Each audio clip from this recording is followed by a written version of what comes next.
Sektor pariwisata Indonesia tuh lagi booming banget ya kan? Angka-angkanya kelihatan keren di atas kertas. Tapi, kalau kita gali lebih dalam, ada paradoks yang menarik banget loh. Yuk, kita bedah bareng-bareng. Oke, buat ngerti potensinya Indonesia, kita harus mulai dari skalanya dulu. Coba deh bayangin, kita ini ngomongin negara kepulauan terbesar di dunia. Lebih dari 17.000 pulau. Itu aset alam yang masif banget. Dan aset segede itu jelas dong menarik perhatian dunia. Proyeksi buat tahun 2025 aja nunjukin angka yang, wow, 15,34 juta wisatawan mancanegara. Kalau lihat di atas kertas doang, ini sih kelihatannya udah menang telak. Jadi, apa aja sih bahan baku yang bikin pariwisata kita sekuat ini? Yuk, kita intip dulu dapurnya. Nah, ini yang keren banget. Coba lihat deh, portofolio Indonesia tuh kaya raya. Ini bukan cuma soal Bali atau Labuan Bajo ya. Kita punya 12 geopark global, 10 situs warisan dunia UNESCO, plus lebih dari 6.000 desa wisata. Bahkan, 5 diantaranya diakui sebagai yang terbaik di dunia. Ini nunjukin kalau amunisi kita tuh banyak dan beragam banget. Oke, dengan aset sekelas dunia kayak gitu, hasilnya gimana secara ekonomi? Nah, sekarang kita lihat angka-angkanya.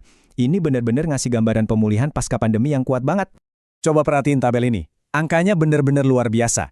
Indonesia itu berhasil melampaui targetnya di semua lini. Kunjungan internasional? Lewat. Pengeluaran per turis? Di atas target.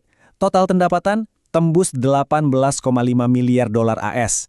Dan yang paling penting mungkin ya, sektor ini nyiptain hampir 26 juta lapangan kerja. Keren banget kan? Kalau lihat angka-angka tadi, kesimpulannya gampang banget kan? Ini jelas-jelas kisah sukses.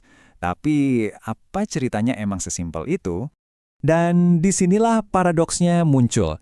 Disinilah ceritanya jadi rumit. Meskipun pertumbuhannya gila-gilaan, ternyata Indonesia masih nangkring di peringkat kelima di ASEAN soal jumlah kunjungan. Kita masih kalah jauh sama tetangga kita, Thailand dan Malaysia. Jujur, ini data yang bikin kaget sih.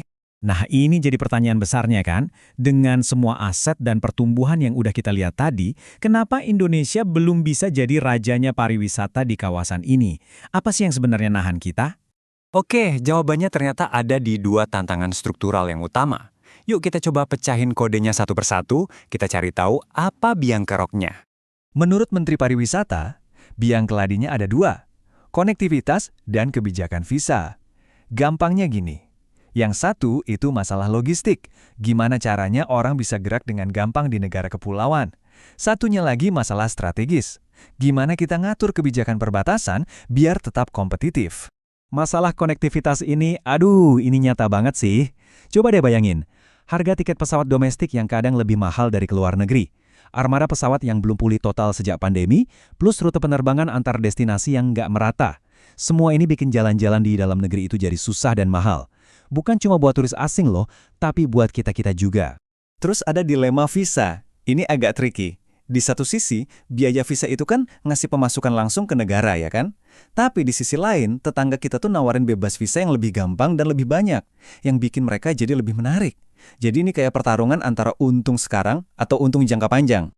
Oke, kita udah tahu masalahnya apa. Sekarang pertanyaannya, solusinya gimana? Nah, pemerintah ternyata udah nyiapin cetak biru buat masa depan. Jadi strateginya begini, fokusnya itu ke 13 destinasi utama. Tapi visinya baru, bukan lagi cuma ngejar jumlah turis sebanyak-banyaknya, tapi lebih ke membangun ekosistem pariwisata yang inklusif dan berkelanjutan.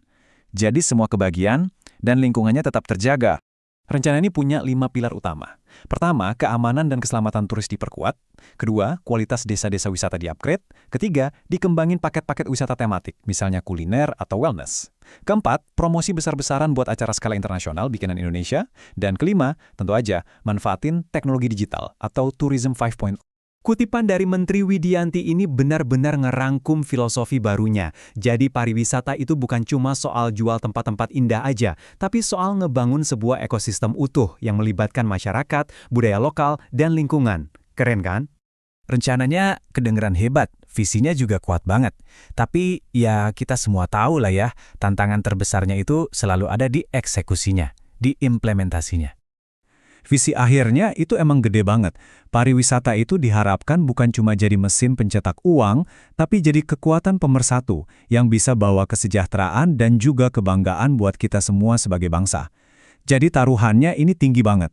Dan inilah pertanyaan terakhirnya. Pertanyaan yang paling penting. Dengan semua potensi dan rencana yang udah dipaparin di atas kertas ini, apakah Indonesia benar-benar bisa ngejalanin semua strateginya?